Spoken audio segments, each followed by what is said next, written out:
thanks for coming in and taking time. What we have, most of y'all know me. I'm Gary Wagner. Lisa, go ahead and introduce yourself to those that don't know you. Hi, I'm Lisa J. McDonald, and I've been a business coach for creative entrepreneurs and holistic practitioners for about 18 years. And I love supporting people to have the right mindset and the right strategies to really have their businesses thrive. And I'm so grateful that you took some time off today to work on your business and to join us. And we are here to help answer your questions and to be here for you. So please feel free during this whole time. You can chat any questions, just post them and we'll be glad to answer them. Cool. Thanks. Lisa and I hooked up a few years back and we started doing some of these workshops, and then she abandoned me and went back to school and got another master's and taught for a few years, but decided that we needed to get back involved in doing some stuff with working with small businesses. So, and we had a series of workshops planned that we're still going to do, but we felt like in the light of this time that we're living in, this turmoil, that we would try to do a series of a couple of different webinars to help people understand the work from home capacity, some of the technologies that are available, some of the mindsets that you need. So we're going to go through a lot of that today. So that's we're kind hoping of to calm your stress. Yeah. We know that it's overwhelming. A lot of people are going through a lot of personal issues. So we don't want your business to be one of those stresses. And of course, it probably is, but we want to give you some tools to just help you calm it down so that you can feel like you can survive this terrific crisis that we're going through. What we call our endeavor is our Supercharge series. We're doing our Supercharge Your Business. It's what we've sort of revived in doing this year. We're going to be talking about 10 tips to help you work from home and to build your business in the midst of all this COVID-19 stuff that we're having to deal with right now. And it is an unprecedented time. As I said, it's something that we are, none of us have ever lived through or tried to work through. And so as a result, it's a lot of stress, and we don't really know what's going on or how to deal with it. So, so that's what we're talking about today. Kind of where do you start? How do you start? How do you build the tools that you need so you can start working from home? So the journey to online starts with, we have to do business differently. We have to change in the way we operate. The things that we do online, we've got to make some tweaks and some changes and stuff that the way we do business as usual. And as a result, we've got to come up with new ideas. So one of the things that I'm suggesting that people do is that they look at how to use videos that explain your business services, videos that talk to, your present state of what you're doing. Videos don't have to be complicated. They don't have to be, a beautifully produced piece of work, but they do have a huge benefit to helping people understand what your business does and how you can help them. And what you're trying to do is just to enhance your expertise level. So, using that for how-tos that your customers might do. What are some things that they could do on their own that, what are some things they could do on their own? These are things that you can use videos for. Offer one-on-one consultations via online options. So instead of having to go to somebody's place of business, why not utilize some of the technologies that we'll talk about to set up a one-on-one consultation. There are technologies that allow you to screen share, to get on their computer with them to explain documents or to explain anything that you might need to do. So that's another option for you to be able to utilize the online capabilities to keep business going as usual. You can do an online store to sell products, e-commerce. I've had clients call me recently going, we sell at a retail location, but we got to do something. So let's look at the e-commerce side of things. What can we do to try to benefit and take advantage of the opportunities to sell our products and services online as much as we can. You can work on your marketing message and strategies.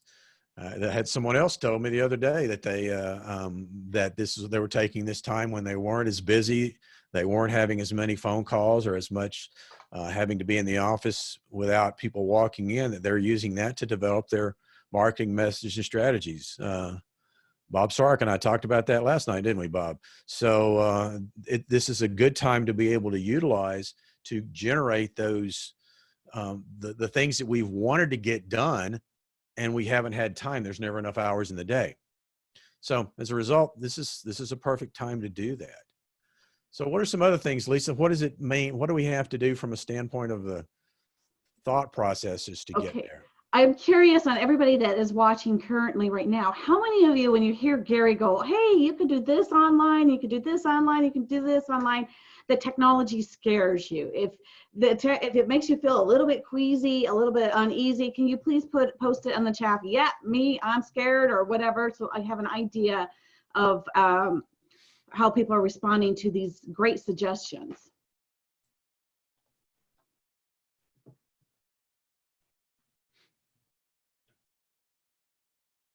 Okay, so we definitely have some people that are feeling a little bit nervous about it. And, that is normal, especially if you haven't been a super tech like Gary and you're not used to all this stuff. Yeah, I don't like seeing myself on video. Yeah, I understand that. I don't either. It's very uncomfortable. And one of the things about learning all this technology is you can feel a lot of fear. And the problem with fear is that it can stop you. So it's not natural and normal to feel some of that fear, to have some anxiety when you're going through something that's new and different. But if you want to translate that emotion from fear to maybe that's not so much fear, but it's a little bit of excitement too, because maybe you always wanted to go online secretly, or maybe it's something that it would be helpful for you to learn. So learning how to take this fear and this, oh my gosh, I got to do something completely different, I don't know if it's going to work, and then to change your mindset going, I'm going to go on an adventure. Let's see, let's play for now. Because there's a big difference between trying to go online and be perfect, which most of us really are not going to be perfect the first round, versus let's play. Let's see if we can make this fun and what can we learn. Oh yeah, so somebody wants to know where they begin. And one of the things about beginning, we're going to be going deeper into that in the presentation. But where in the beginning, getting really clear on what would be the best strategy to move your business forward on what your audience needs. So what kind of technology and where do they hang out with? Do you have some more answers to that, Gary, for just right now? I know we're going deeper into it later. Yeah. So that's the question. There are so many options out there. What do you do? And it's the last thing I want people to do is go out there and throw, a lot of effort into a lot of different platforms and then not really get anyone mastered. So let's look at some of the options of the technology options for working from home. So for online shopping products, obviously you can tie a shopping cart to your website, and that's a great tool. I don't think we have anybody on right now that's doing a retail sales. So, but that is an option. Even services, you can offer your services. I think we do have some people online that are doing retail. So we could do, for example, you could, I'll take Janae, for example. You asked the question. Janae has a heating and air conditioning business. You could offer your maintenance packages, your startup packages, your maintenance packages, offer those that they can purchase them online. So that's an option for you to be able to utilize. And then again, you can use your website to the fullest advantage. Webinar platforms like this are really a great tool. So the Zoom platform that I'm using today is a really easy platform to use if you want to. You have a couple of options with Zoom. Zoom offers there's Zoom Room, where you can just meet, or a Zoom meeting where you can meet with a group of individuals up to I forget the number on the free version, the limited number, but If you it's can meet. 40, I know it's limited to 40 minutes. It's limited to 40 minutes, and I think it's limited to less than 10 people. I'm not sure the number exactly, but you can do a Zoom meeting with the free version, limited time, limited amount of people, but it's easy to start up. And so you can even screen share like I'm doing right now. Again, this is run with Zoom. If you want to do a webinar where you want to teach something, where you want to offer, there is some add-on for that. The current Zoom plan that I use, it lets me have 100 people in a room or on a webinar, and then the webinar platform itself. So it's like $60 a month with the webinar platform. If you just want to do a meeting with multiple people, then it's like $15 a month. So, and it's no contract. You can stop or start at any time. Facebook Live is another great tool for a webinar base, for a webinar type of a base. You'd have a little bit of restriction in the fact that you can't have people register, and you can't things like that, but you can go live with either Facebook or with YouTube, both of which will give you good live exposure to people that may be following you or may be interested in what you're doing. So those are both good tools from that standpoint. The OBS that I mentioned there, OBS is a platform that it's a free software.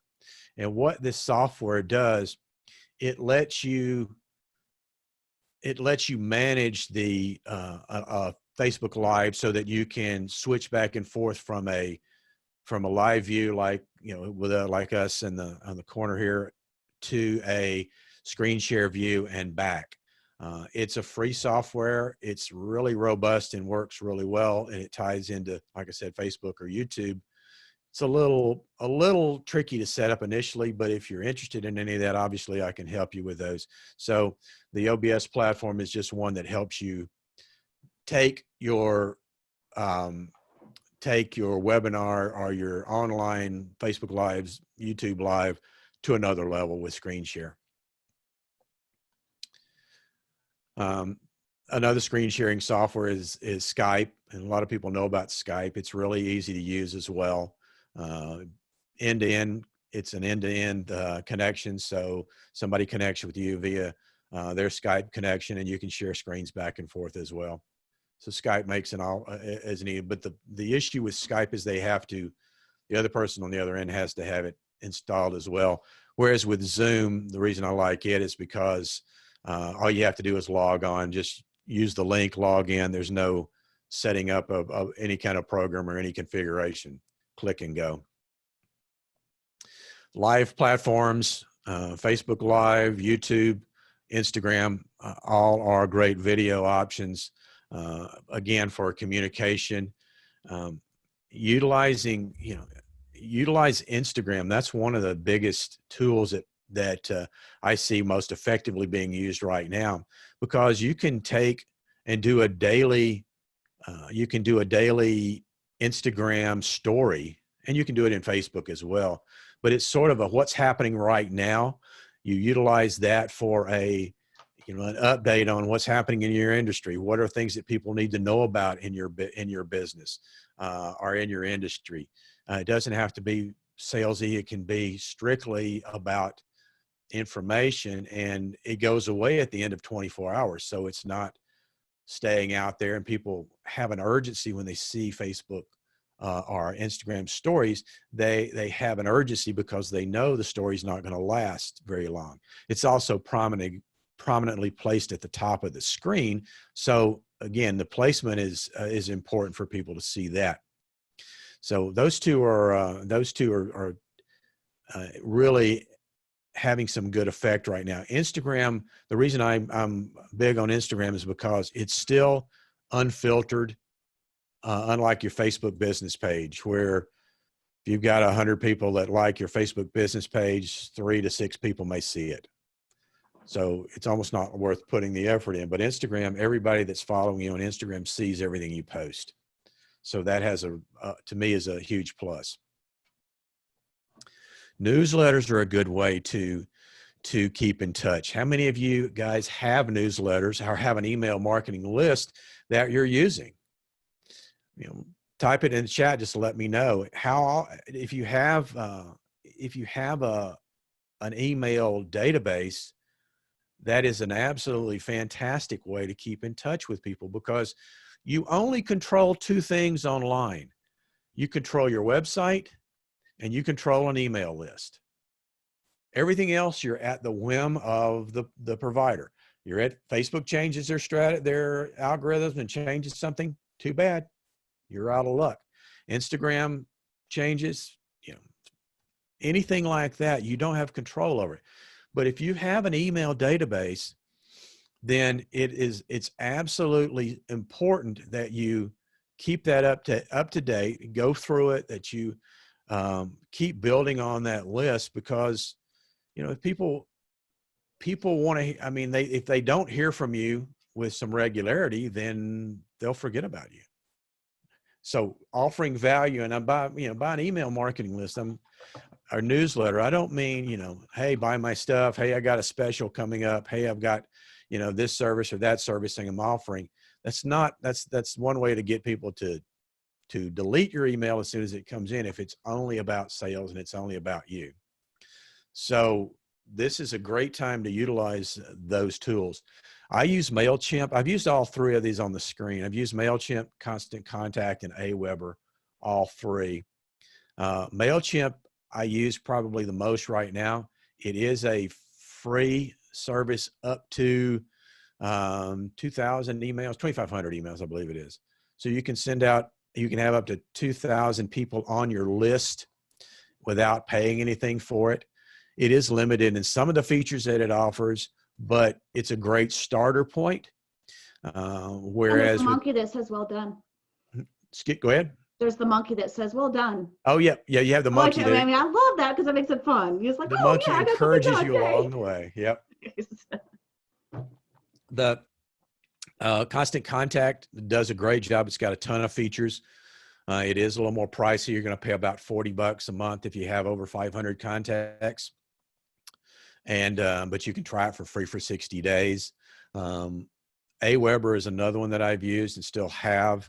Aweber lets you, if you want to create a drip campaign to send out to people automatically, that's a beautiful program for that. It does a great job. Let's say you have a series of, I'll use Rojana. Rojana's a realtor.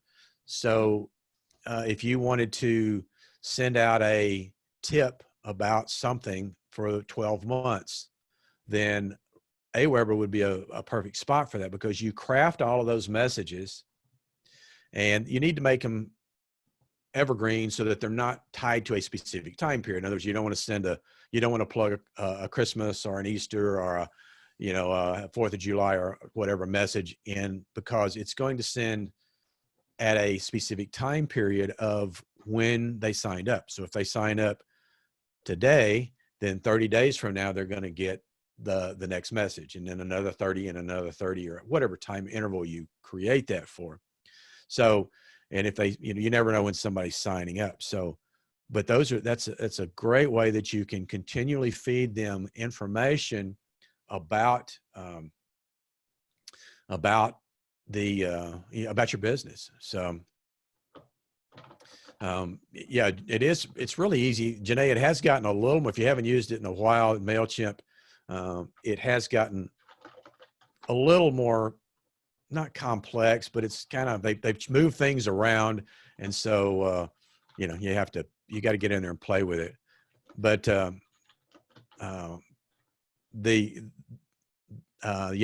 is a charge, and let me see. Let me try to remember. At 2,500, it's about. I think it's less than that, but I think it's after 1,000. 2,000, maybe 2,000. That's where you start paying for it. Well, but and if you want certain features, right. They also charge you. So if you want to separate the campaigns and stuff, they start charging you. But the charge is normally pretty minimal. $20 or so. Yes, it's something not much. Yeah, it's about $20. So, So that's where, and then it goes up from there. So they're all scalable. But the cool thing is, I mean, if you've got, if you've got a list of 2,000, or you've got a list of 2,000 plus people that you're sending to, and you're doing it with regularity, and you're doing it with diligence, then you should be generating more than the 20 to 40 bucks it's going to cost you, because it's going to be a tool that pays you back. So definitely something to consider. And I've used all three, so I'm more than happy to help any of you kind of walk through that and figure out what to do. And then if you've got office computers, you can connect with those remotely, utilizing stuff like Log Me In or GoToMeeting, Team Viewer. All of those are great ways that you can log in. I see that Dan's on with Fireproof Computers, and Dan can probably walk you through the process of other options of how to hook up remotely with your computer. It's a great way to, be at home if you need stuff off of your office computer. Just a matter of simply logging into it and doing everything you could do on your computer that you can do at home that you could do if you were in the office.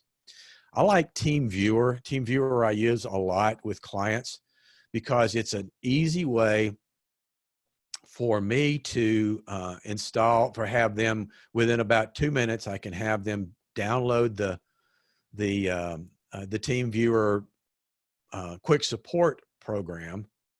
They can download and be running in about, like I said, about 2 minutes, and then it gives me access to get on their computer and actually go through, and instead of saying, okay, well, in the upper left-hand corner, no, the other left-hand corner, no, you're not, that the whole type of thing with me trying to tell you, I can actually point it out to you. So this is a great way if you want to review documents with a client, if you want to review service contracts with a client, if you want to, maybe they take some pictures and, say, I don't know what this is, and how do I fix this problem? That's a good way to get on there and see what they're doing. So it's a one way. You can't switch back and forth with the quick support program as far as switch screen share back and forth, but it is a really easy tool to use, and I use it a lot with my clients. So those are some technology options that help you work from home. So what are some what are some other ideas people need to know about, Lisa? Okay, I want to go back to the question of where to start.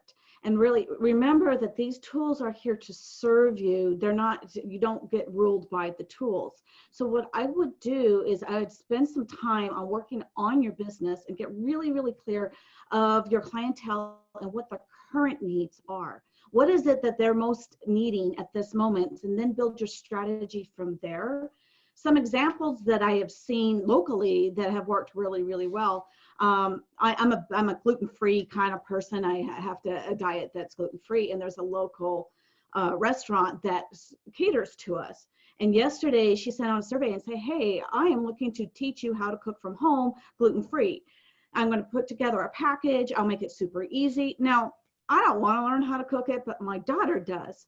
And that would be something that's very entertaining to her. So that was an idea of addressing an issue. Also, the local video stores, like, hey, you can rent a video plus get some food and some beer. And I know some local people on Facebook have been going crazy. Where's the beer? Where's the beer? So they're addressing a need of entertainment, wanting to relax, and they're also providing something that is a value added. So they are making it so they bring this package, totally gloved, and bring it to your car, and that's a value added.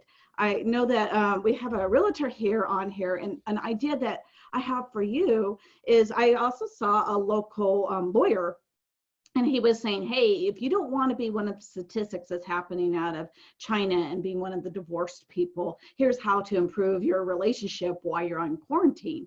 That might also be a good idea, or even addressing, is the market viable right now? How to sell, because from what I hear, it's a really good time to sell. But you can address these things in your newsletter. You can also give value added. But you want to look at first, what is the biggest pressing need for your clientele? One other example I have is a lot of craft stores lately are putting together packages so kids can do some art stuff at home, and then they're FaceTiming how to do the art. And my daughter's totally thrilled about that because, you know, she's getting a little bored and stir crazy here.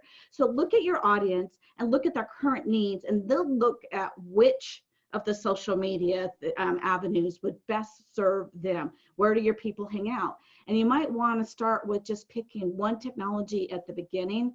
I know in the sphere that I'm in, I've gotten hit with, hey, here's Hangout, here's a Google Hangout, here's Meetup, here's this, here's that, how to do Zoom, how to do this, and Bongo, and just tons of options. And I decided for myself, okay, I'm going to pick one. I'm going to pick the one that is the most familiar with my audience, and I'm going to learn that one first. So that might be a really good idea on how to do that. But as you're going through and picking these different options and how to move forward in your business and which ones will best serve, and remember, sometimes simple is better. Keeping things really simple for both your audience and for yourself, that's a good choice. But Gary, it also gets confusing because we're going online and there's security issues, and some people might want to take advantage of time of people who don't know what they're doing. So how do you navigate that? That's definitely an issue with security, because as you're working from home, you've got data that's transferring back and forth. You know, you want to make sure that especially if you're using a technology like Log Me In or go to meeting or something like that, go to my PC rather, you're going to be basically utilizing your computer at home to access your computer at work. The last thing that you want to do is let your local computer infect your business network. So you need to take some security methods and measures on that. Make sure your antivirus is up to date. Make sure your malware is up to date. Make sure you don't open any questionable Facebook pages or any questionable emails while you're logged into your desktop computer, because that can absolutely create issues. And again, if you're looking at making sure you've got adequate security, Dan with Fireproof Computers can talk to you, can kind of go over a lot more detail about that. But I did want to mention the fact that we need to be aware of the fact that what we do at home, if we're working with our a computer at work, then we need to be aware of those issues. So that would be good videos for Dan to do, is on how to, does he have packages and stuff to help people do it for them? Yep. So that's a hot topic for you, Dan. Yep.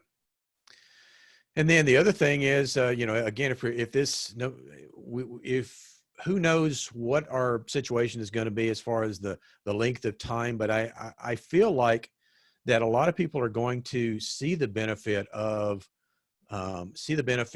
having a home-based network. And so, it may be a case where, especially if you're handling sensitive data, then it may be beneficial to even have a virtual private network where you've got a secure connection between home and office.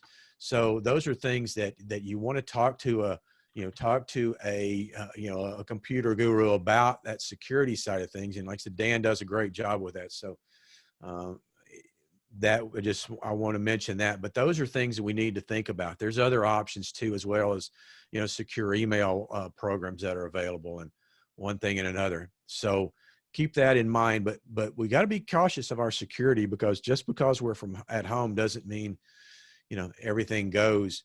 The same way with your credit card processing. Bob McLaughlin, I'll get your name out, I apologize.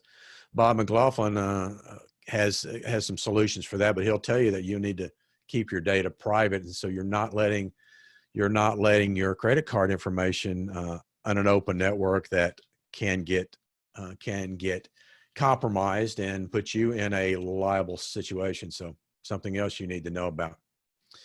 So from a standpoint of security, so the next part about it is to me, a lot of people have a difficult time working from home. A lot of you already do that, and you probably do a good job with it.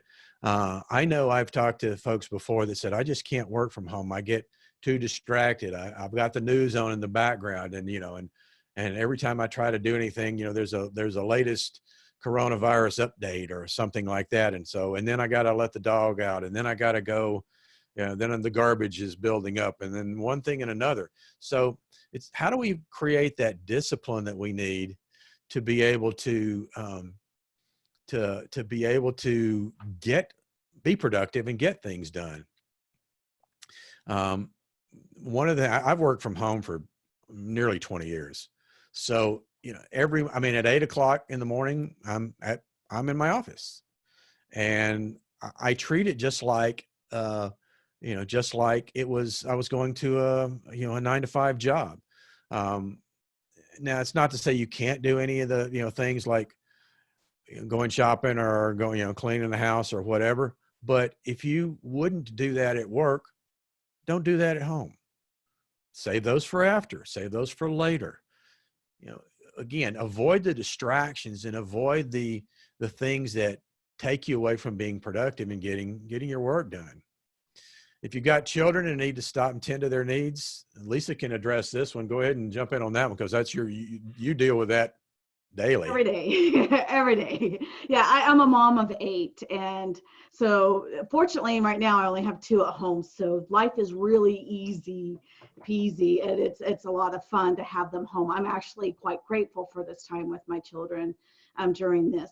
But to actually make your business work why you have children at home, especially if you're the only one at home and there's nobody else to watch the kids, you need to adapt your expectations of what you can do. So with my husband, he has, he was a solo entrepreneur for 18 years, and he was single, and he got to control his schedule all the time, and he was really frustrated when he started working at home, because it doesn't work that way. You got to go with the flow with the children.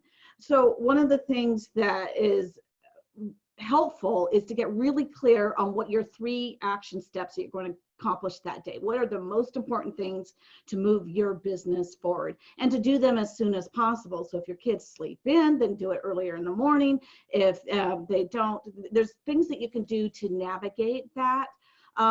I'm not a hardcore, I got to get up at this time and do this at this time and that time. I actually rebel to that. And I know a lot of my entrepreneurs do that. We are more rebellious on that. So if your personality doesn't like that rigid, then you got to work with it a little bit. And some of a little bit is, yeah, I do show up. Yeah, I do work every day, but I'm not quite sure which one of those 3 things I'm going to do in the moment. It's if I'm not really feeling the buzz of anything, I just do what the first thing is. If not, I will do what's pressing for me in the moment. So if that newsletter's come in my head, I sit down and do it right then, even though that wasn't on this schedule.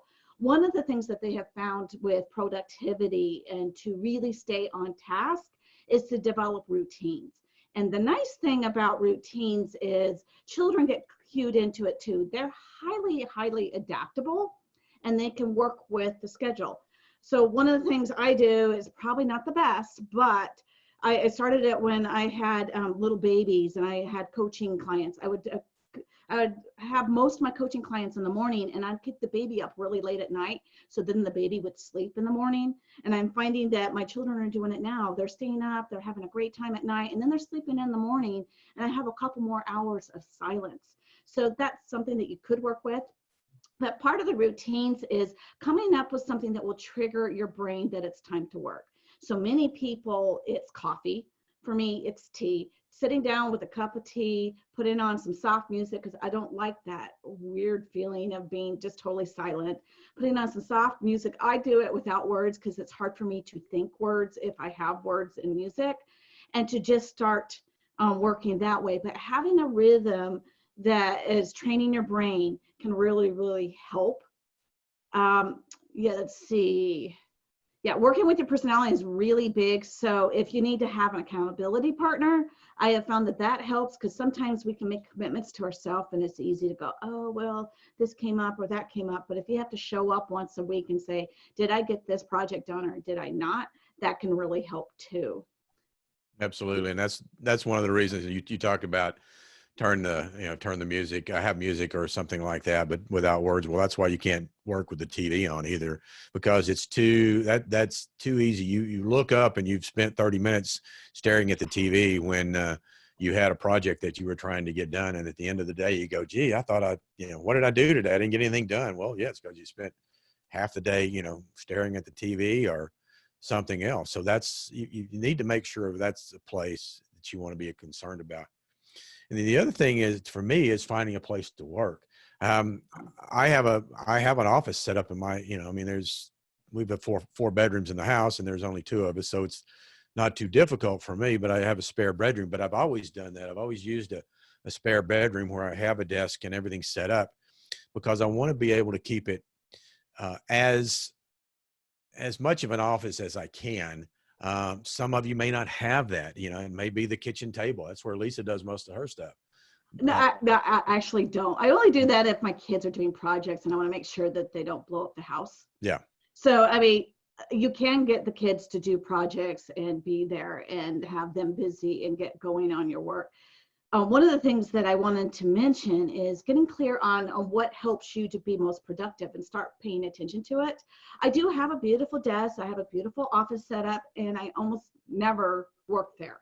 And I have found that I'm always by the lazy boy with I think it's the light, because my office is dark and I really like light. And so I work better in the lazy boy on my laptop with that light streaming in and being able to look outside and see some green and all that kind of fun stuff. So you might want to start tracking when you're productive and when you're most productive, when you go in the zone. Is it the environment? Is it the time of day? I have found that I am now scheduled things that are the biggest chunks and the hardest stuff first thing when I wake up in the morning. Even before I get up and brush my teeth, I just roll over and I do it, because when I'm half asleep, my brain works better. So you might want to look, do you work better late at night when the kids are sleeping? Do you work better during nap time? Do you work better in the morning? What is your peak hours? Because all of us have peak hours. All of the rhythms are different. So I would give yourself permission to work differently than other people. If you're an entrepreneur, you're already an outlier. So, make your work situation work for you. So let's see, we're going to go to the advanced tips. And one of the advanced tips, I talked about identifying the 3 action steps that will move your business forward and doing that every day. I learned that from Jack Canfield. I used to mentor with him, and he always said 5. And I found, being a mother and all the mothers that I've worked with, that 5 were too many and put us in overwhelm. But if you can do 3 steps a day, that's progress. And by figuring out which steps, you really want to do the action steps that puts money in the bank first. So the first, is it calling that client? Is it sending off that newsletter? What are the things that are most likely to get you money the quickest? And do those first so that you have the momentum. It's a really good practice to identify them the night before, so that when you come to your desk, you know exactly what you're going to do, and you're not spending time searching the email or going through and going, well, which thing? I have so many things to do. So making a to-do list and getting really clear on which ones are the most important, what your number 1 priority, number 2, and number 3, that really helps you to be more productive. I also want to say something about the news. It's depressing, and it does affect your mindset. So I highly recommend going to work, get those 3 action steps done first. And then if you really have to check the news, go ahead. If it's affecting your work, then go ahead. But right now it's all pretty much negative. So you don't want to start your business day on a negative note, going the death count and all that. It is not going to serve you. That news is still going to stay there for you after you get your business going. So you want to approach your business in a mindset that is positive and that you can believe that you're making a difference and you're helping people, and not have it be a negative already from the start. Janae had a question, Lisa, and maybe this would be a good time to address that if there's anything else you have to offer. Her question was, she's doesn't have any kids at home, but she's the manager of their business, their HVAC business. And as a business manager, everything on my mind becomes a priority, causing anxiety. Any mindful steps for that? Yes. Yeah. First thing is, don't watch the news. Second thing is I highly recommend doing some form of meditation. And I don't mean big meditation. I mean going on to YouTube and go meditating for 10 minutes. By doing that, it helps calm your brain down and taking deep, deep breaths. Because when you take deep breaths, it gets you out of the monkey mind, the back part of your brain, and it will get you more into your higher thinking mind. So just taking 3 deep breaths and then looking at your list and asking yourself which thing is the most important to grow your business now or to put money in the bank.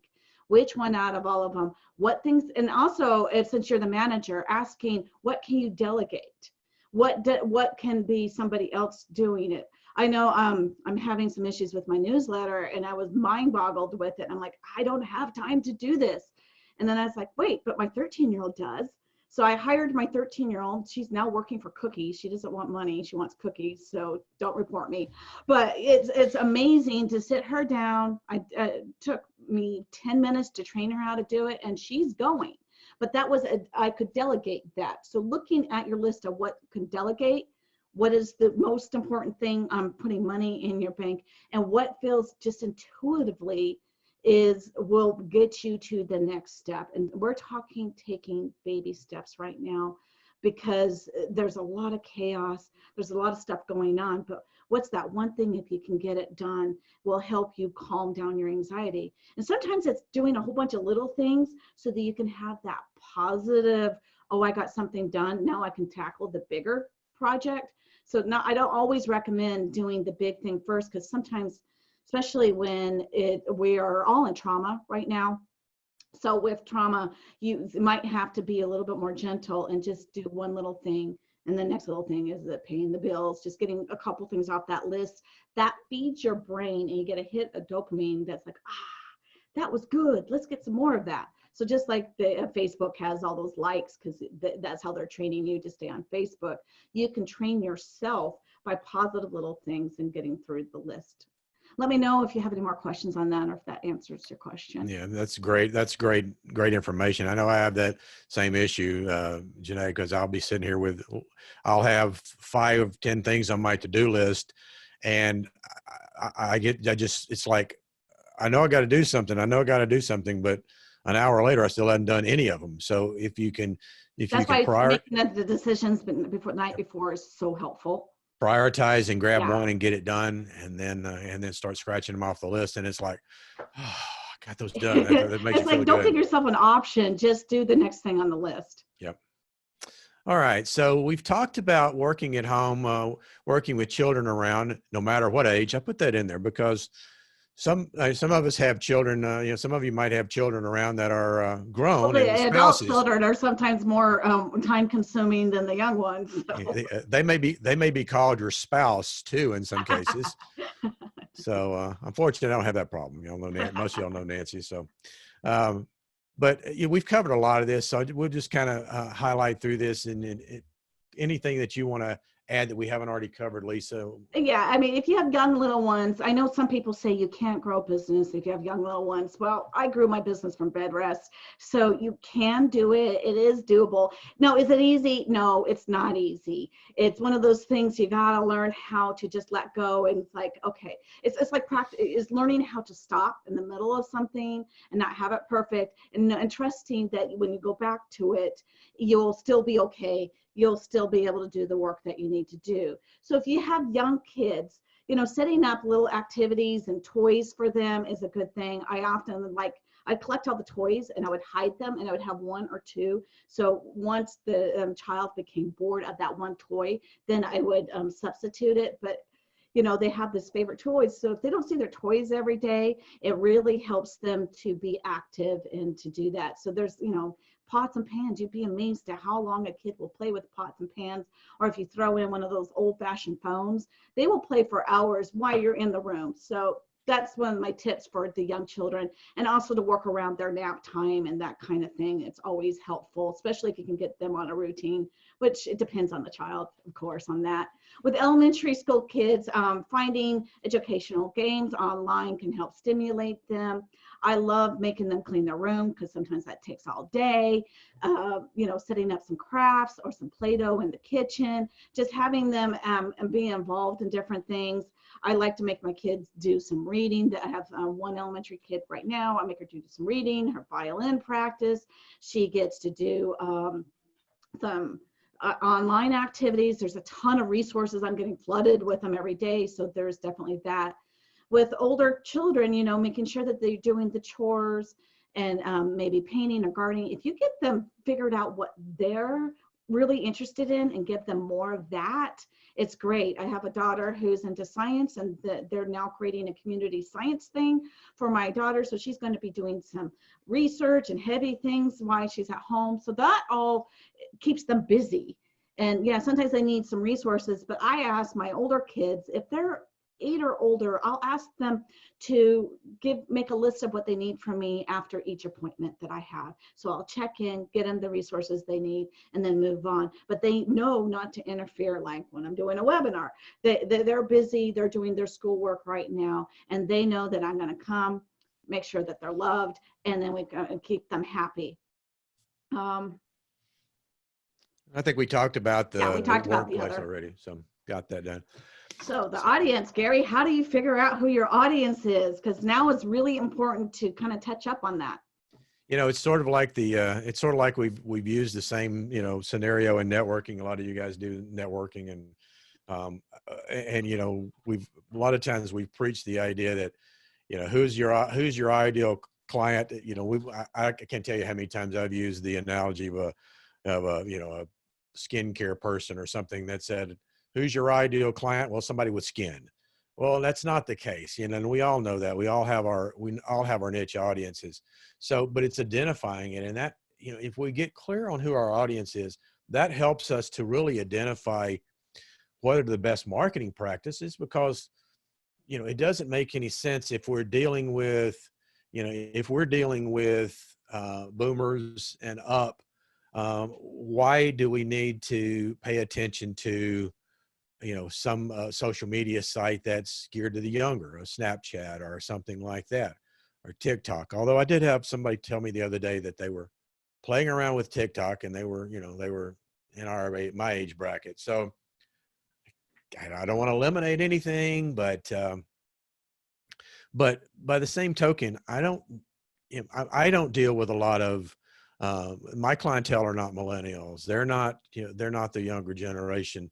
So for me, I want to focus on not only what marketing messages, what platforms to use, but I also want to focus on the voice that I use, because I don't talk the same language as 20 somethings.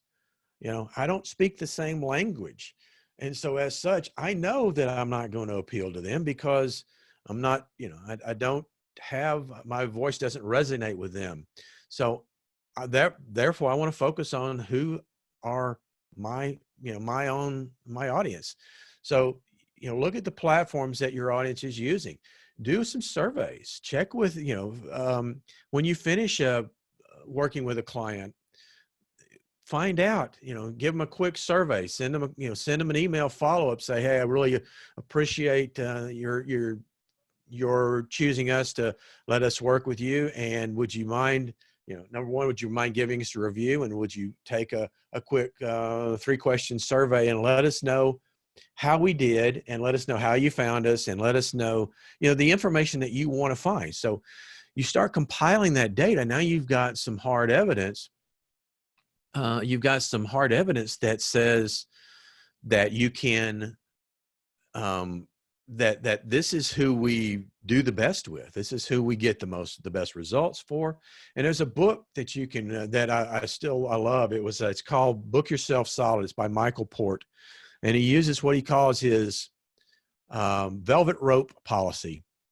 And in it, he says, don't be everything to everybody.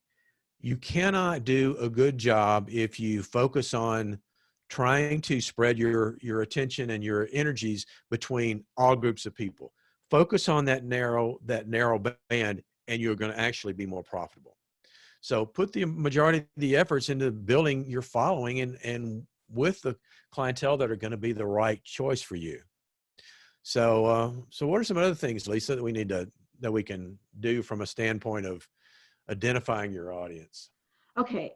That's a good question, Gary. Thank you. One of the things about identifying what your audience needs now is I can guarantee you they've changed. It might have been a little bit different or it might be hugely different, but the needs have changed because what's going on now is impacting the entire world. The entire world is being traumatized. The entire world is living in a place of unknown. So the needs of your audience have changed. So have you really dug in and seen how can you address it? What are the changes and how can you support them now in this time of uncertainty? Because when there's so much chaos and not going on, people are really looking for some leadership. They're looking for somebody that can say, hey, I got you. Okay, I can help you with your tech needs. I can help you with your house needs. You are in good hands here. You might not be in good hands with everything else, but you're in good hands here. So really getting clear on how you can most support them and what their needs are. Also, I wanted to address a little bit more about the anxiety. In order for us to best serve our clients, we have to deal with our own stuff first.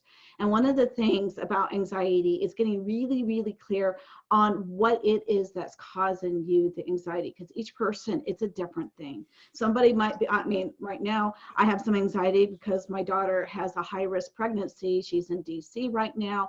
And we were told that she probably will not be able to go to the hospital to deliver the baby. So I'm, of course, very concerned for my future grandson, and I'm concerned about the welfare of my daughter. But so I know what's driving me, and I also know about relaxing and going, is there anything I can do? Well, I gave her the resources that she needed to do a home birth and different things. And quite frankly, the only thing I can do right now is to be a support of her. So I now know what the anxiety is. I know what I can do. And then I'm going to have to accept the unknown. We don't know what's going to happen. We don't know if that's going to be okay. But see how I walked myself through the anxiety. Some people who've had a lot of trauma. I've worked with a lot of trauma people in the past. I've worked with a lot of domestic violence stuff, and this is really triggering, especially if you have to be quarantined with somebody that you're not getting along with, or knowing that other people are. This can be a high stress time, and there are different modalities and different things that you can do to calm down your stress. I've mentioned breathing, which is always, it works for just about everybody. I mean, it works for everyone.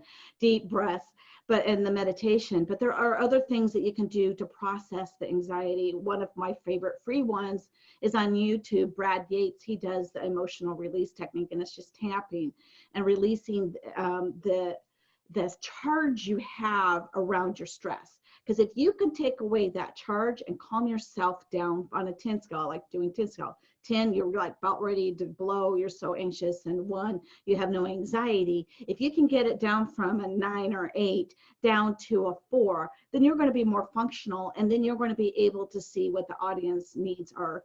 So doing the tapping can really help just bring you down if you have it in your body and you can't think yourself out of it. So there's a lot of things that you can do to make sure that you're taking care of yourself, and then going, okay, I helped myself. Now, how can I help other people? What are the stresses of people with technology? Well, a lot of us who are not technologically savvy, we have a high stress, but if we can go, oh, I can reach out to them and tell them it's going to be okay. I got you. You're in good hands. I will help cover that part of your business. That will decrease the stress of your clientele. So just really getting clear first on what your stuff is, and then getting clear on how could it change with your audience and what do they most need. Great suggestions.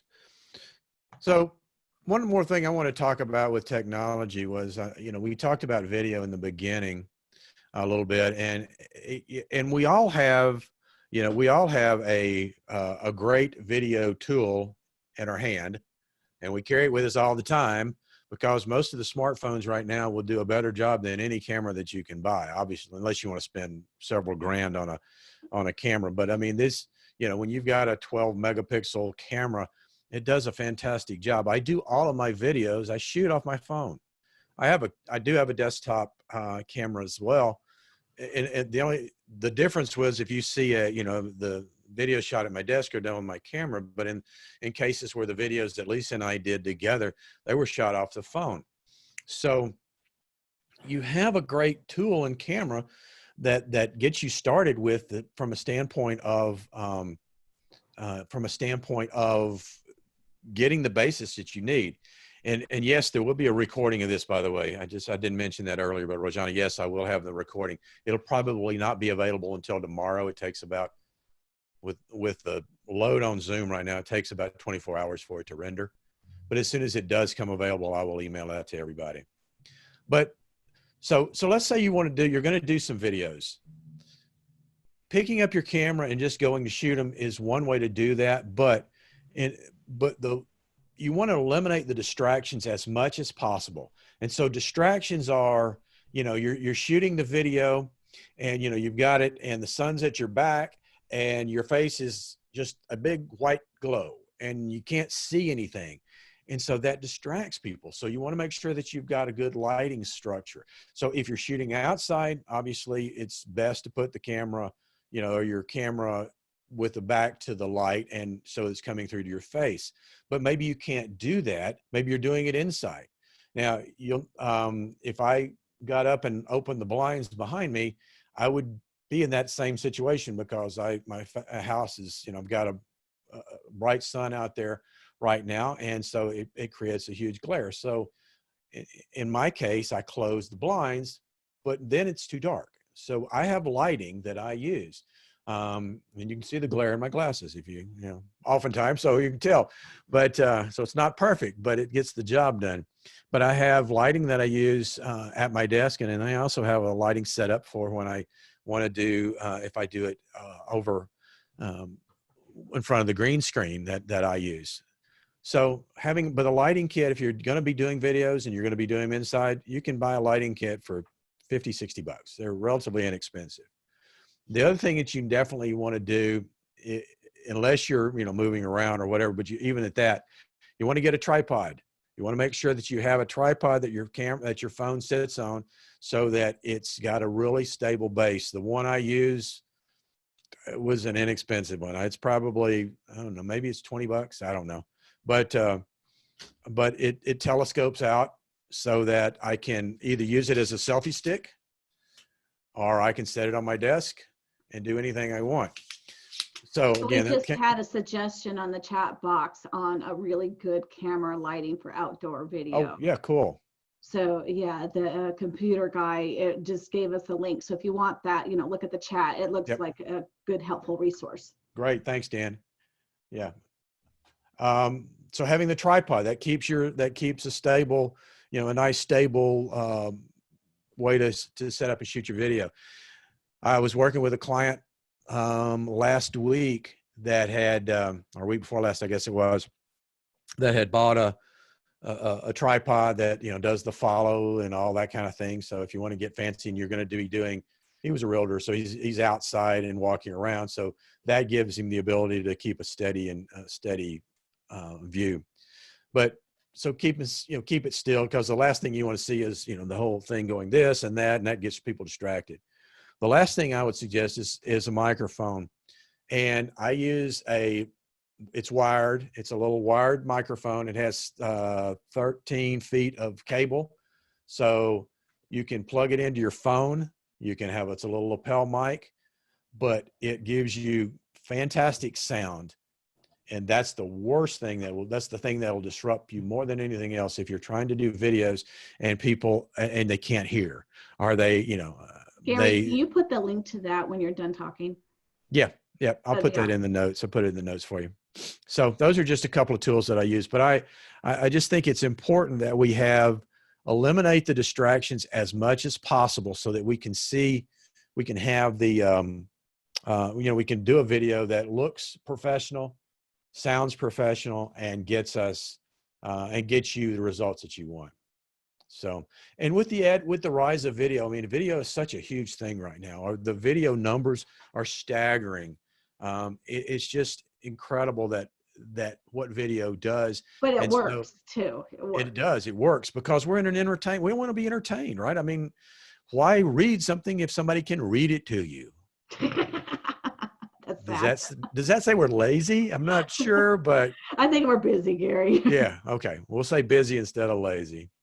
All right. So now, and I know the aspect of, technology can get scary, and it's helpful if you have somebody that you can call on, or, Dan, like I said, Dan's a great resource, but if in other areas of technology. So what are some, from an advanced tip standpoint, what else should we do, Lisa? I talked about it a little bit earlier.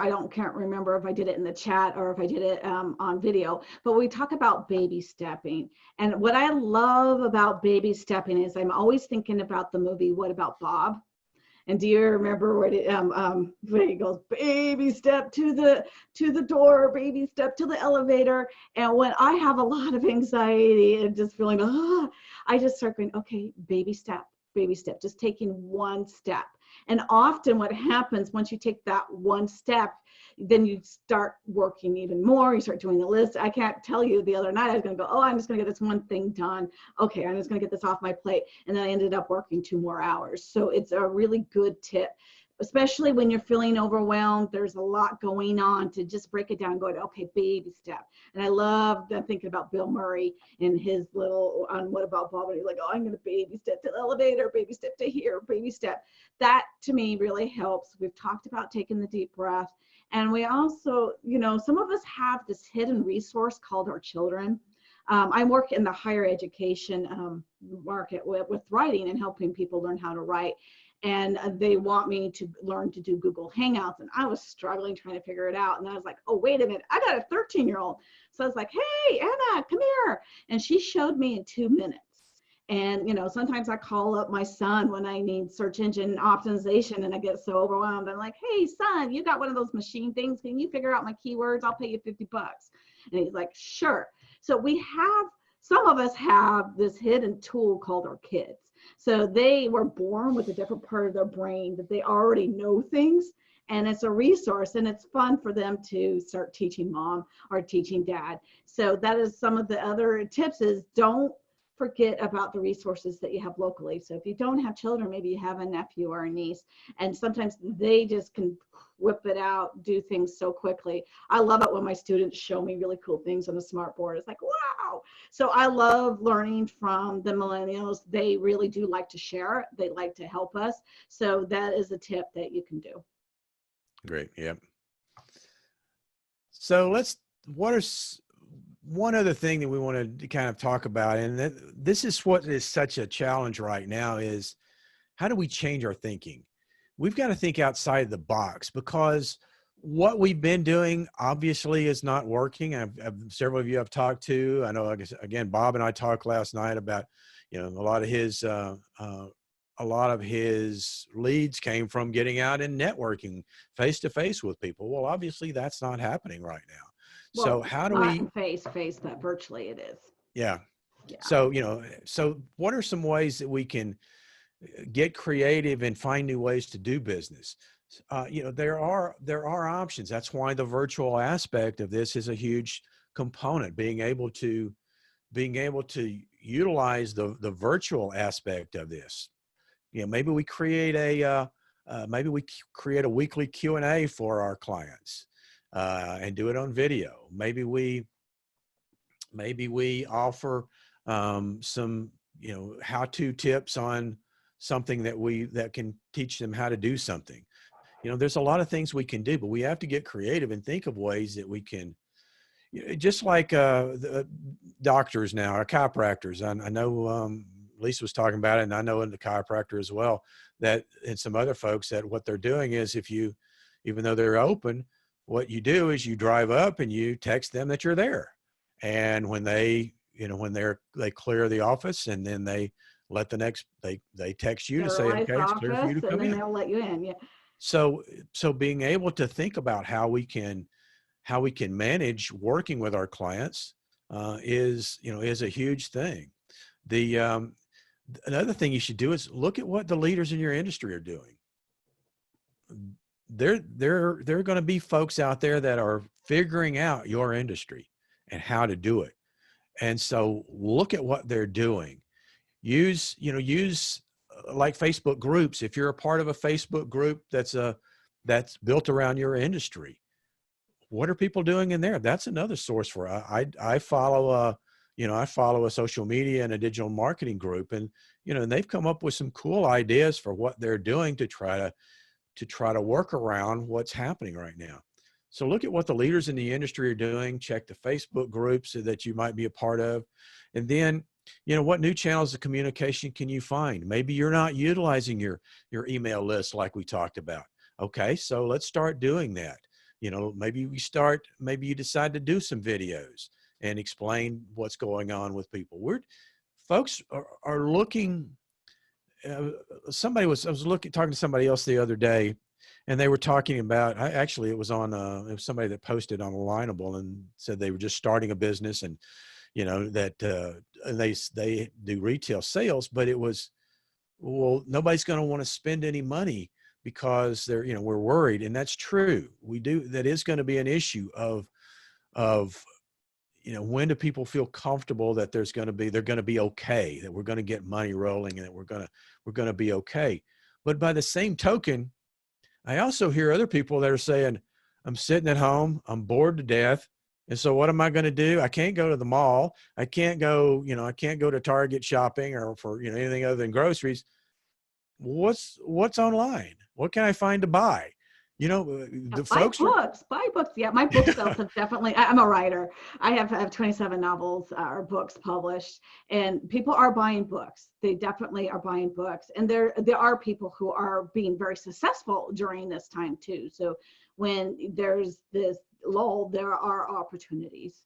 Absolutely. So all we're saying is just look for those opportunities and get creative and try to come up with what you can do out of the box. What can you do?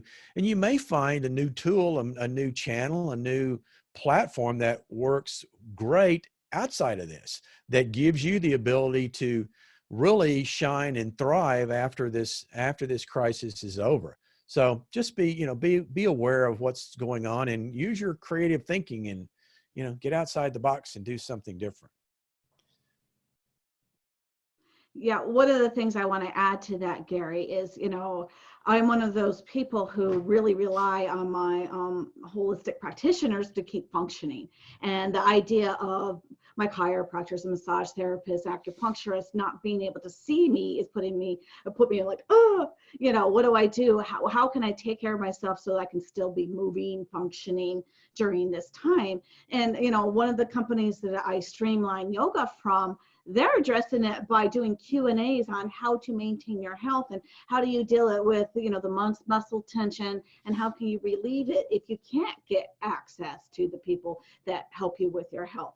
So that was a really creative way of being able to address a current issue that I don't think very many people are thinking about, is if you can't get the immediate health care, what can you do? What are the different things? So there's a lot of fun, creative solutions that you can do. One of the things I want to talk about with creativity, because it's going to take creativity to come up with some solutions, and you're going to be wanting to think about it a little different than what we have thought about it before, because our world has changed, is they've done tons of research on creativity, and it doesn't happen when you're panicked. That it just does not come to you. So you need to be in a different mind frame than what we probably are going to be after we're done watching the news. Some of the research has found that water has a very healing effect. I don't know how many of you are like me, but you get some of your best ideas in the shower. I've always wondered if it was because I'm away from the kids and away from everything, but they have done research about the healing part of water that helps bring creativity there. You can also go on walks, that helps freshen it up. You might want to study just how kids are embracing creativity. I love creating some white space for my children because they get so creative. They make movies or they do art things, or I see them dancing or putting on plays. So they know it, they got it, they know how to tap into creativity. And if you want to get inspired by children, you can go onto Facebook and see what they're doing. One of the Facebook posts I saw is these kids made a Disneyland through their house, and so they had all these little events, and they made this little out of cardboard, this little trip going through Disneyland. They were having fun with it. So to be creative, you might want to start coloring, or you might want to start engaging with Play-Doh when you're doing your marketing plan. But tap into a different part of your brain that will allow some of your brilliance to come forth. Some of your subconscious stuff has the answers to these issues. Great idea. We had my daughter and with my 5-year-old grandson, they decided to paint rocks and put them out through the community, through the little neighborhood we were in. And they got a kick out of it. They walked back the next day and all the rocks were gone. And it's kind of like somebody's picked up their rocks and taken them. But I thought, how cool is that somebody that it really brightened their day? Well, we walked last night with them, and there are tons of painted rocks all throughout now, because other people have picked it up and did the idea. And it's just that, something did that have any benefit for business or whatever? No, but it just sort of relieved the mood and the stress and kind of made the things like, this is not bad. We can make it through this. And that's really what we're trying to do. Yeah. There's a trend in Tucson of putting hearts up for the kids for when they're going on walks, so they can go and count it. So I don't know if it's hit my side of town yet, but we put up some hearts, and I've joined on Facebook communities like, send love to your children when they're out there walking. So there's, those kind of things can put you in a good mood and see that there are still positives. There's still community, still bonding together. We still are supporting each other. And that helps you when you're trying to come up with the ideas of what to do next in your business. Absolutely. So more about videos? Well, yeah, we've covered most of the video stuff. So I just want to give you just a few more reasons why I'm such a big proponent of videos. You get 62% more engagement than with just photo. Videos are shared 43% more over the year, and live streaming is huge. So just be looking for opportunities. Customer testimonials are good for videos. How-to videos are great. Meet your staff. What are you doing during what's happening at your business during this time? Just communication. That's really what we're trying to do. So those are just a couple of ideas. So we kind of wanted to, so we've given you some ideas, and so we want to give you some information on how you can implement this, implement the stuff from this workshop today. So that's our purpose, and our reason for doing this is because we felt like we had an obligation to help people wherever we can, however we can, to be productive, to be able to manage this just like we are. And keep serving the people that you're serving, because you do great service, and we want to see the services still being delivered and people still getting their needs met. So we've got some things coming up. We've got another workshop that we're going to do next week. That workshop is going to be marketing strategies. So we're going to talk about how do you create content for your website and for your social media. What were you had the other things there, Lisa? Do you have the other? Yeah, so you're gonna how to create content for both through social media and your website. We're also going to drill down more into how to stay creative when the environment is stressful, so that you don't have to be stressful. You can still be in your brilliant zone, and also how to prioritize your action steps. We're going to drill down more on how to do that. So that's going to be next week. We're going to do it at 2 rather than at 11. But I'll send out an invite again if you're interested. We appreciate you coming on. Just know that we've got a lot of things that we're planning. Ultimately, what we want to do is we're going to put together, probably now it's going to start summertime, it looks like. So once everything settles down, but we're going to be doing a Supercharge Your Business boot camp with a series of workshops covering all kinds of different things. A lot of it built around technology, a lot of it built around the technology, but then the mindset of getting it done. Well, and actually getting it done, because in the workshop, we're going to help you with your content. We're going to help you come up with the creative ideas, because it's nice to get the tips and to get the steps, but we want you to actually start implementing. And it, I know with my students, they sit there and nod and go, yeah, I got it. And then when they go to do it, then they're like, wait a minute, I'm kind of stuck. So both Gary and I, he's going to help you with the technology part and how to implement, how to do that, and I'll help you with the content creation part.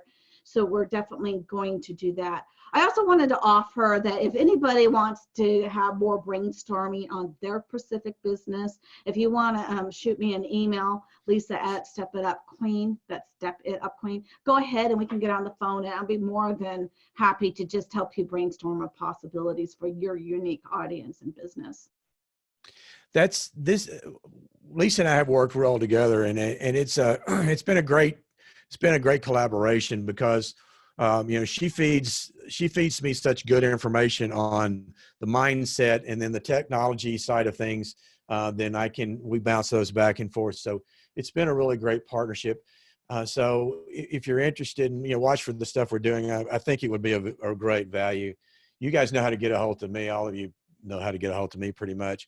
I just popped a poll up if you want to take that real quick. It's only like 5 or 6 questions. Should be up at the top or bottom. There should be a thing that says there's a poll available. If you answer those, you know, just give us some ideas what might be helpful for you and the things that you're struggling with. Yeah, we want to know the exact things because there's so many tools that we can give you, but we really want it to what is most pressing for you right now. Absolutely. So anybody have any questions? Anybody have any other questions? We can be here as long as anybody wants to, but at least I can. So, but if you have any questions, pop them in the chat box and we'll answer those. And in cases where there may be things that you want, like some of these things like that are, you know, the different social media platforms. I'm working on webinars, our training videos for things like LinkedIn and Instagram. I do have an Instagram one. I just need to adapt it I have one available for realtors, but I also have one that I'll adapt that same platform to individuals. So anything like that you might find, let me know and we'll be glad to put those together. So if there's any other questions, anybody have any questions? If not, we appreciate you guys taking your lunch break with us, and stay safe, stay healthy. You know, we're probably another couple of weeks before we can get back to potentially getting back to do any kind of meetings. And who knows after that, just kind of depends on, you know, I'm counting on 85 and 90 degree temperatures to fry any virus around here, but I'm not a scientist and I don't even play one on TV. So well, it's hopeful, but until then, we can still keep growing our business. That's right. And we're so grateful that you joined us and that we hope that you got some tips. You got some implementing, you know, some tools on how to implement. So look for the replay. Like I said, it probably will not drop until tomorrow, but I will send it out as soon as it does come available. And so thank you guys for everything you do. And I appreciate each one of you because I have a business relationship with just about all of you. So I really appreciate you guys and the resources that you provide for me. And so just the other thing I would encourage, if you've got a networking group that you're part of that may not be meeting, or like I have a couple, SAP is one of them, Awesome. Look for opportunities to share other businesses, to help other businesses in this, because that's where we're really all about. We need to be helping each other. And that's what the community is all about. So thank you guys for watching and for listening, and we will talk to you soon. I'm going to leave the poll open for a few minutes. So any of you guys need to go ahead and leave, go ahead. I'm going to leave the poll open for another minute or two, and then before I close down. So yes, thank you guys. Thanks.